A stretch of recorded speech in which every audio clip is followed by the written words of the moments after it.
কি কিনবো বলো? ফ্রুটি। এই সুগার ফ্রিটা আছে নাকি গো তোমার দোকানে? এই তো আমার গিন্নির আবার রক্তে চিনি, চিনি মিনি সহ্য হয় না। এইটা দাও।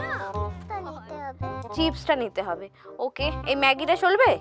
ম্যাগিও চলবে, চিপসও চলবে। আর কি নেবে বলো, আর কি? এখনকার জেনারেশনের বাচ্চাদের অবস্থা দেখেছো? চিপস। বাপরে, তাহলে বাড়িতে সব একটা একটা করে ছেলে মেয়ে, আর তাদের অগাধ চাহিদা। বাপ মাগুলো হয়েছে সেই রকম, যা পাচ্ছে তাই দিয়ে দিচ্ছে। আমাদের সময় তো আর এসব ছিল না।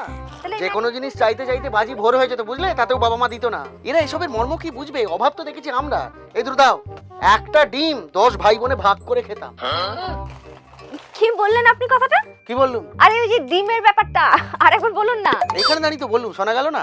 একটা ডিম 10 ভাই বোনে ভাগ করে খেতুম। আপনি যে কথাটা গর্বের সঙ্গে বলছেন, কথাটা কিন্তু মোটেও অতটা গর্বের নয়। হ্যাঁ, কেন কেন? প্রথমত, যে বাড়িতে একটা ডিম 10 জন ভাই বোনকে ভাগ করে খেতে হয়, সেই বাড়িতে 10টা বাচ্চা হয় কেন বলুন তো?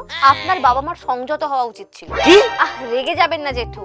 আপনি এই জেনারেশনের বাচ্চাদের উপর হিংসে না করে এই প্রশ্নটা আপনার বাবা মাকে গিয়ে করুন। এই দেখেছো কি বলছে, দেখেছো? এটা ন্যায্য প্রশ্ন, কিন্তু আপনি তো একটা গোটা ডিম একা খেতে পারতেন। সেই অধিকার থেকে আপনাকে বঞ্চিত করা হলো কেন?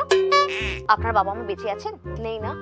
So sorry. তাহলে আপনি এক কাজ করুন, যখন আপনি স্বর্গবাসী হবেন, আপনার বাবা মার সঙ্গে দেখা করে তাদেরকে এই প্রশ্নটা করবেন। দাদা, আপনি ওনাকে একটা চকলেট দিন তো। আপনি নিশ্চিন্তে খান, কাউকে ভাগ দিতে হবে না, প্রমিস।